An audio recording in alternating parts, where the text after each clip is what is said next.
Juan capítulo 8. Hemos estado en una serie de mensajes acerca de encuentros que personas tuvieron con el Señor Jesucristo mientras Él estaba aquí en la tierra. Y hoy vamos a ver el encuentro que a Jesús tuvo con la mujer adúltera en Juan 8. Yo sé que este es un pasaje muy conocido. Vamos a abrir nuestros corazones porque yo creo que es la palabra que el Señor ha indicado que nosotros escuchemos en el día de hoy. Vamos a leer comenzando en versículo 1. Dice, y Jesús se fue al monte de los olivos y por la mañana volvió al templo y todo el pueblo vino a él. Y sentado él les enseñaba. Entonces los escribas y los fariseos le trajeron una mujer sorprendida en adulterio y poniéndola en medio le dijeron, Maestro, esta mujer ha sido sorprendida en el acto mismo de adulterio y la ley nos mandó Moisés apedrear a tales mujeres. Tú pues, ¿qué dices? Mas esto decían tentándole para poder acusarle. Pero Jesús, inclinado hacia el suelo, escribía en tierra con el dedo. Y como insistieron en preguntarle, se enderezó y les dijo, el que de vosotros esté sin pecado sea el primero en arrojar la piedra contra ella. Inclinándose de nuevo hacia el suelo, siguió escribiendo en tierra. Pero ellos al oír esto, acusados por su conciencia, salían uno a uno, comenzando desde los más viejos hasta los postreros, y quedó solo Jesús y la mujer que estaba en medio. Enderezándose Jesús y no viendo a nadie sino a la mujer, le dijo, mujer, ¿dónde están los que te acusaban? ¿Ninguno te condenó? Ella dijo, ninguno, Señor. Entonces Jesús le dijo, ni yo te condeno, vete y no peques más. Vamos a repetir esas palabras de Jesús al último de versículo 11, donde él dice, ni yo te condeno, vete y no peques más. Una vez más, ni yo te condeno, vete y no peques más. Vamos a orar. Padre, gracias por tu palabra. Tu palabra es poderosa, Señor, y te damos gracias, Señor. Tenemos hambre de escuchar tu voz en esta mañana. Padre, yo pido, Señor, que me des esa gracia para comunicar correctamente lo que hay en tu corazón. Espíritu Santo, ministra a cada vida y que Cristo tú recibes toda la gloria. Te amamos con todo nuestro ser. Amén. La historia que nosotros acabamos de leer ocurre un día después de la fiesta de los tabernáculos. Y en esa fiesta, en el último día, el gran día de esa fiesta, Jesús había proclamado estas palabras. Si alguno tiene sed, venga a mí y beba. Eso fue el día anterior.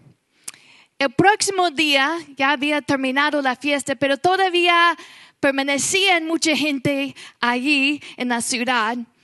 Y Juan nos dice que Jesús fue al templo y él comenzó a enseñar. Ahora, la costumbre de ellos era que el maestro se sentaba, no como hoy, que yo estoy parada, pero en aquel entonces el maestro se sentaba. Así que Jesús toma su posición como maestro de autoridad y comienza a enseñar. Está en el templo. Y imagina esto, de repente la enseñanza fue interrumpida. Yo creo que si alguien entrara en esas puertas en el día de hoy haciendo como un escándalo, todos los ojos van a estar en esa persona, ¿verdad? Imagina esto, Jesús sentado enseñando y de repente entran unos fariseos, unos escribas con una mujer, arrastrando una mujer. La mujer quizás estaba medio desnuda o desnuda, despeinada, humillada, avergonzada, expuesta delante de la multitud, siendo exhibida públicamente. Y ellos dicen que la habían encontrado en el acto mismo de adulterio. Yo no sé usted, pero para mí surgió una pregunta. ¿Dónde está el hombre? ¿Dónde está el hombre? ¿Por qué solamente trajeron a la mujer? Porque en la ley de Moisés dice que los dos deben ser castigados con la muerte, pero solo traen a la mujer. ¿Dónde estaba el hombre? ¿Por qué solamente trajeron a la mujer? Pero la realidad es que ellos no estaban interesados en ese momento en la ley de Moisés. Ellos no estaban interesados en la justicia en ese momento. No les importaba la mujer. ¿Qué es lo que ellos estaban buscando? Ellos querían ponerle una trampa a Jesús. Los líderes estaban usando a esa mujer para hacer caer a Jesús y poniéndola en medio. Imaginen esto. Le dicen, maestro, esta mujer ha sido sorprendida en el acto mismo de adulterio.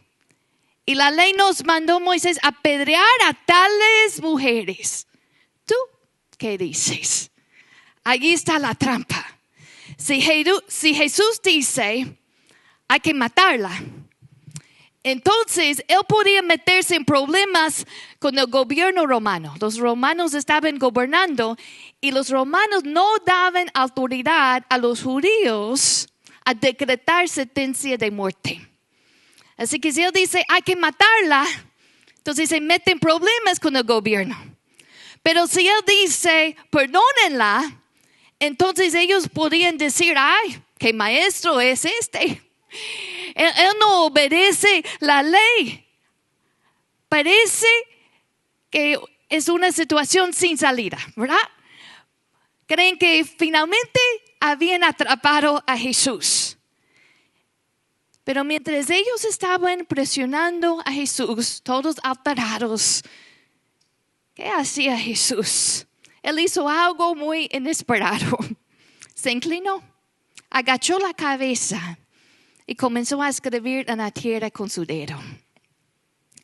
Ellos están alterados, pero Jesús estaba tranquilo. Ellos estaban llenos de ira, pero Jesús con tranquilidad. Ellos tenían malas intenciones, querían provocar una reacción en Jesús. Pero Jesús respondió con tranquilidad y con sabiduría. Y hermanos, esto nos da una lección a cada uno de nosotros. Porque hay personas en este mundo con malas intenciones. Hay personas que intentarán provocarnos. Hace varias semanas yo estaba entrando en un lugar, en una visita, y de repente yo veo a una mujer, yo la conocía, que estaba caminando hacia mí. Ella tiene otras creencias, no es cristiana. Y yo veía la manera en que estaba caminando hacia mí y viéndome, y de repente comienza con las preguntas. Pero ella no me estaba haciendo preguntas porque estaba interesada en aprender. Ella quería provocar una respuesta en mí, quería entrar en controversia. Y yo decía dentro de mí, ay Dios mío, dame sabiduría en mi respuesta. Hermanos, tenemos que tener comunión con Dios y depender del Espíritu Santo para responder con sabiduría cuando las personas quieren provocar una reacción en nosotros. Habrá personas que buscarán ocasiones para acusarnos. Habrá situaciones diseñadas para hacernos reaccionar bajo el impulso. ¿Y cómo responde Jesús? Al principio, silencio. Hermanos, no toda provocación merece nuestra atención inmediata. Él responde al principio con silencio. Se mantenía firme, enfocado en lo que estaba haciendo. No se alteró. No te dejes alterar. Cuando la gente busca una reacción en ti o provocar, o cuando quieren acusarte, no te alteres. Jesús al principio respondió con silencio. Y cuando ellos insisten, cuando Jesús habla, Él habló con sabiduría.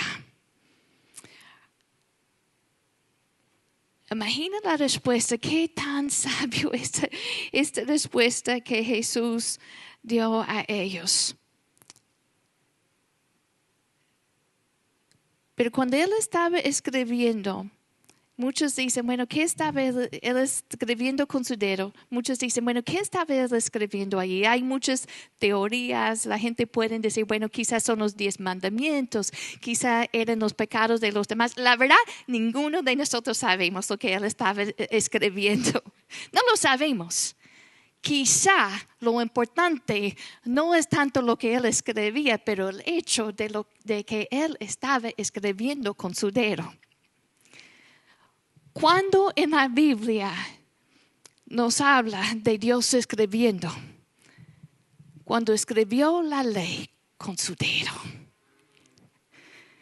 ellos acusando a esta mujer, pero Jesús escribiendo con su dedo, para mí es un recordatorio que Él no solamente es maestro de la ley, Él es el dador de la ley.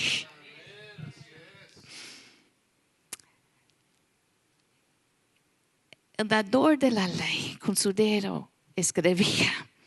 Y los acusadores seguían insistiendo y su respuesta, el que de vosotros esté sin pecado, sea el primero en arrojar la piedra contra ella. Y luego se agacha otra vez y sigue escribiendo. Pero en el silencio queda una pregunta en el aire. ¿Quién podía lanzar la piedra? ¿Quién calificaba para lanzar la piedra? El que de vosotros esté sin pecado, sea el primero. Y quizá vieron alrededor, pues, ¿quién será? ¿Quién es digno? Ninguno. Esa pregunta sigue resonando en el día de hoy. ¿Quién califica para lanzar la piedra contra otros? Y la respuesta es ninguno aquí. ¿Habrá alguno aquí que califica? ¿Habrá alguno sin pecado aquí? Ninguno de nosotros calificamos porque todos hemos pecado. Esos hombres estaban apuntando su dedo, señalando a la mujer con su dedo, pero Jesús no señalaba a ella. Y Él era el único que calificaba. El único que califica para ser juez es el Señor Jesucristo. En Santiago 4:12 dice, hay un solo dador de la ley y juez, quien es poderoso para salvar y destruir. Pero, ¿quién eres tú para que juzgues a tu prójimo? Cuando Jesús dijo estas palabras a ellos, su respuesta, Él no está diciendo que el pecado de la mujer no importaba. Eso no es el mensaje que Jesús estaba dando. Lo que Él estaba haciendo es que estaba confrontando la hipocresía de sus acusadores. Porque muchas veces nosotros somos como esos fariseos. Vemos claramente los pecados de otros, pero somos ciegos a los nuestros. Somos rápidos para señalar las fallas ajenas y lentos para reconocer nuestras propias faltas. Hace poco yo estaba batallando, molesta por las acciones de cierta persona. Y cuando estaba orando sobre eso, yo comencé, el Espíritu Santo me comenzó a recordar, Mayra, tú también has pecado.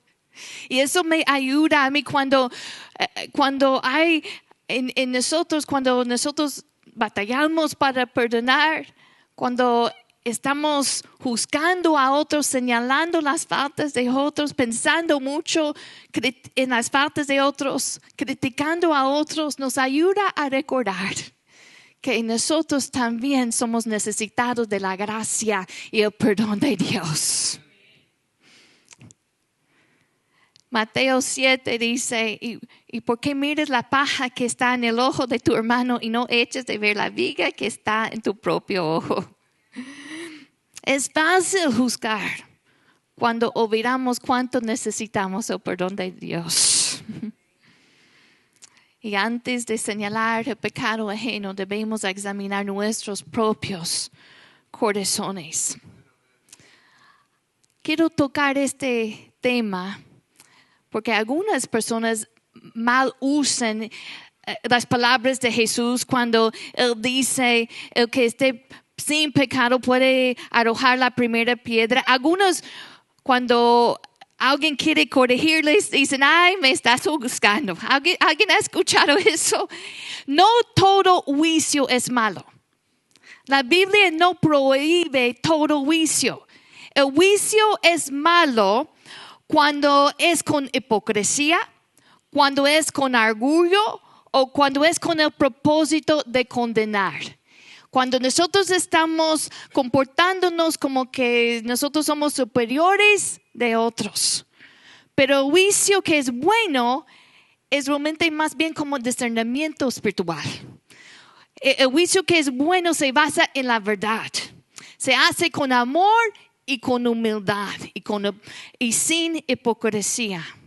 El juicio que es bueno busca restaurar. Así que no digas cuando una persona que te ama te corrige y no dice, ay, pues estás lanzando una piedra. No, si alguien te corrige, agradece a esa persona que te está corrigiendo en amor. Y agradece, dale gracias a Dios que tú tienes a alguien que te ama lo suficiente para corregirte. Eso es una bendición. Pero ellos no tomaban una posición de restaurar a la mujer. Ellos buscaban condenar a la mujer y no calificaban. La pregunta quedaba en el aire, pues ¿quién calificaba? Y ninguno. Uno por uno comenzaron a retirarse, primero los más viejos y después los demás. La Biblia dice, acusados por su conciencia. Había pecado en ellos, había pecado escondido en ellos que todavía no se había descubierto y uno por uno se retiran. Y solo dos personas se quedan. Una mujer pecadora y un Salvador perfecto. Es interesante cuando ellos son reprendidos por su conciencia, se van, se alejan de Jesús, pero ella se queda. Es humillada, pero se queda. Quizá ella había entendido que la misma sed que la había llevado a cometer adulterio, solamente Jesús podía satisfacer esa sed que ella tenía. Solo Jesús y ella están allí. Y Jesús se pone de pie. Y ahora Él ya no está mirando al suelo. No está mirando a nadie más, solo a la mujer. Y Él hace la pregunta, mujer, ¿dónde están los que te acusaban? ¿Ninguno te condenó? Y ella dice, ninguno, Señor. Y Él dice, esta palabra es tan hermosa. Dice, ni yo te condeno. Vete y no peques más. Gloria a Dios. El único que tenía derecho de condenarla era Jesús. El único que no había pecado era Jesús. Sin embargo, Él no vino a dar muerte. Él vino a dar vida. Él no vino a condenar. Él vino a salvar. Dice esta palabra, ni yo te condeno. Ellos la habían llevado allí, los fariseos la habían llevado ante Jesús para condenación.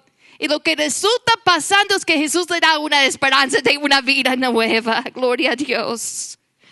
Y eso es lo que Jesús sigue haciendo en el día de hoy. Cuando pensamos que ya no hay respuesta o cuando la culpa nos aplasta, Jesús ofrece esperanza de una vida nueva en Él. Juan 3:17 dice, porque no envió Dios a su Hijo al mundo para condenar al mundo, sino para que el mundo sea salvo por Él.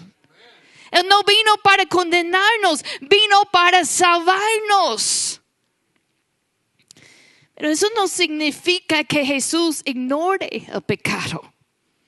El pecado de esa mujer tenía que ser castigado. La mujer merecía juicio.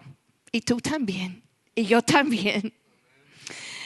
Jesús no dejó el pecado de la mujer sin castigo. Él mismo tomó el castigo de esa mujer. Por eso Él pudo decir, ni yo te condeno. No porque el pecado no importara, sino porque Él mismo pagaría el precio por ese pecado. Y lo mismo pasa con nosotros. Jesús dice, ni yo te condeno. Pero Jesús no termina con esa frase. Él también dice, vete y no peques más. Él no dice, ay, está bien, sigue viviendo igual. No dice, ay, no importa cómo tú vives ahora que has recibido perdón. No, ¿qué es lo que Él dice? Vete y no peques más. En otras palabras, tu pasado ha sido perdonado, pero ahora quiero darte un futuro diferente. Él esperaba un futuro diferente para ella, un cambio en su vida. En otras palabras, fallaste, pero no lo sigues haciendo. Jesús no solamente nos perdona, pero también nos libera del pecado. Y la misma gracia que nos perdona también nos transforma y nos da el poder de vencer el pecado. Algunos piensan que la gracia es licencia para pecar, que la gracia nos da permiso para pecar, pero no es así. La gracia, dice en Tito, que la gracia nos enseña. Y la gracia nos enseña a decir no al pecado. La gracia nos enseña a decir no a la maldad. El mensaje de la gracia es, yo no te condeno, te salvo y te libero para que camines libre de pecado. Hay personas que dicen, bueno, yo no puedo dejar este pecado. Es mentira del enemigo. Porque la palabra nos dice, si el Hijo los hace libres, serán verdaderamente libres. No crean la mentira, ay, no puedo dejar este pecado. Porque por medio de la fe en Jesucristo y con la comunión diaria con Él y el poder del Espíritu viviendo en nosotros podemos renunciar al pecado. No lo podemos hacer en nuestras fuerzas, pero no lo tenemos que hacer en nuestras fuerzas. Su gracia está obrando en nosotros. Jesús dice, vete y no peques más. Hay una historia en Juan 5 en el mismo libro, cuando Jesús había sanado a un hombre. Y las palabras de Jesús a ese hombre son estas. Dice, mira, has sido sanado, no peques más. Jesús le dice a ese hombre, ya estás sano. Ahora deja de pecar. La gracia no solamente nos perdona, pero también nos llama a la santidad. Nos hace libres del pecado. No es licencia para pecar. En Romanos 6, dice Pablo en Romanos 6, versículo 1, dice, ¿qué pues diremos? ¿Perseveraremos en el pecado para que la gracia abunde? Y luego dice, en ninguna manera. Porque los que hemos muerto al pecado, ¿cómo viviremos aún en él? Hemos muerto al pecado. ¿Cómo es que vamos a vivir en el pecado? Hemos muerto al pecado para vivir una vida nueva. Cristo nos ha hecho libres de la esclavitud del pecado. Imagina por un momento si unos padres sacrifiquen años de esfuerzos, de dinero para pagar la universidad de su hijo. Imaginen que ellos paguen esa universidad por 20 años, pero el hijo nunca asiste a clase. Nunca va a la universidad. ¿Qué sería el propósito de ese sacrificio? De la misma manera, Cristo no entregó su vida para que continuemos viviendo en el pecado. Él dio su vida para darnos libertad. Hebreos 10, versículo 26. Voy a leer este pasaje de la Nueva Traducción Viviente. Escuchen muy bien este versículo. Porque algunos piensan que si solamente piden perdón, pueden pedir perdón y vivir como ellos quieren y estar bien con Dios, pero la gracia no funciona así. Hebreos 10, versículo 26, Nueva Traducción Viviente, dice así: queridos amigos, si seguimos pecando a propósito, después de haber recibido el conocimiento de la verdad, ya no queda ningún sacrificio que cubra esos pecados. Hermanos, ¿escucharon eso? Yo espero que lo escucharon. Dice, y versículo 27 dice: solo queda la terrible expectativa del juicio de Dios y el fuego violento que consumirá a sus enemigos. Cuando uno decide persistir en el pecado, ya no hay sacrificio que valga. Cuando alguien insiste en permanecer en el pecado, cuando eligen el pecado, sabiendo que es malo, pero dicen, lo voy a hacer de todos modos, están despreciando el sacrificio del Señor Jesucristo. En este versículo dice, ya no hay sacrificio que cubra esos pecados.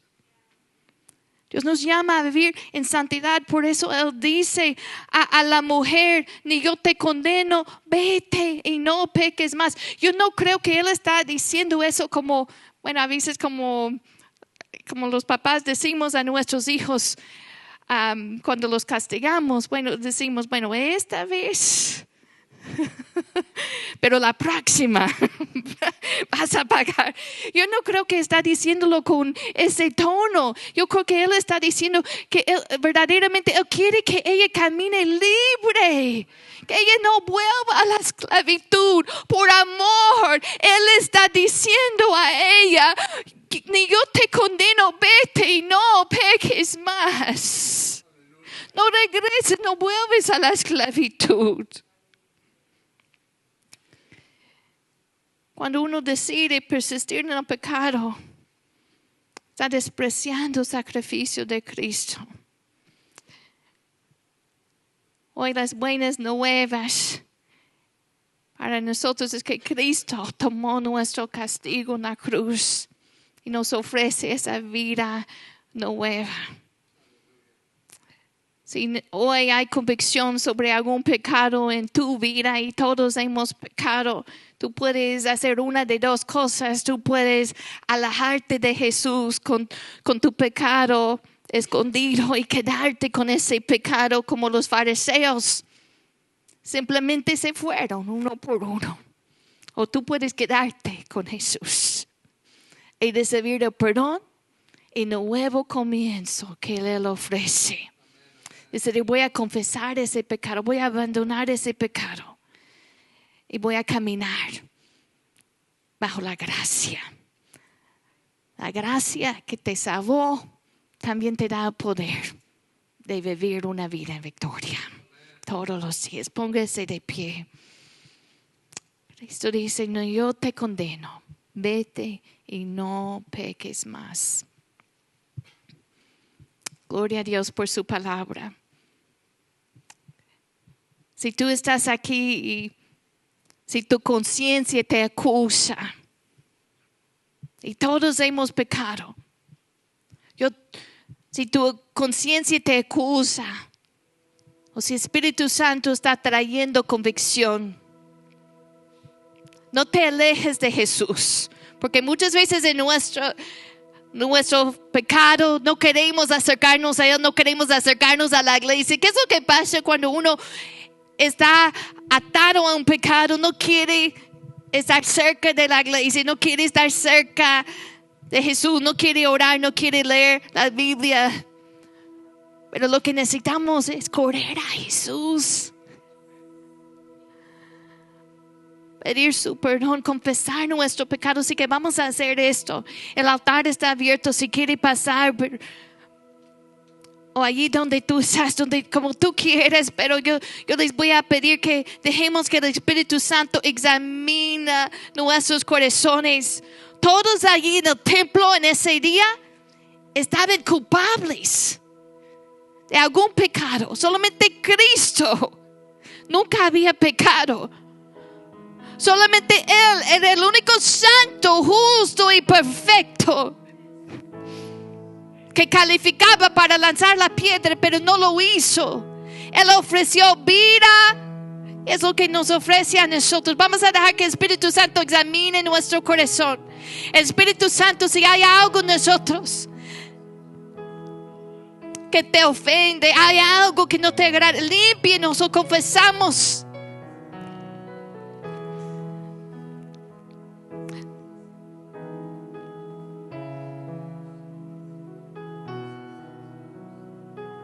Gracias, Señor. Gracias, Cristo, por tu perdón. Gracias. Gracias. Alguien ayúdeme a darle gracias al Señor. Gracias, por lo Señor. que Él ha hecho en la cruz. Él dice, yo no te condeno porque Él tomó el castigo de la cruz. Calla sola, vaca. ¿Cuántos están agradecidos? Gracias, Dios. Gracias, Dios. Y si tú has sido señalado, juzgado por otros, recibe la sanidad de corazón que ofrece Jesús. Amén, aleluya. O si tú has sido como los fariseos, y yo creo que todos nosotros en alguna ocasión lo hemos hecho, hemos criticado, hemos juzgado, no para ayudar a la persona. Que el Señor nos limpia.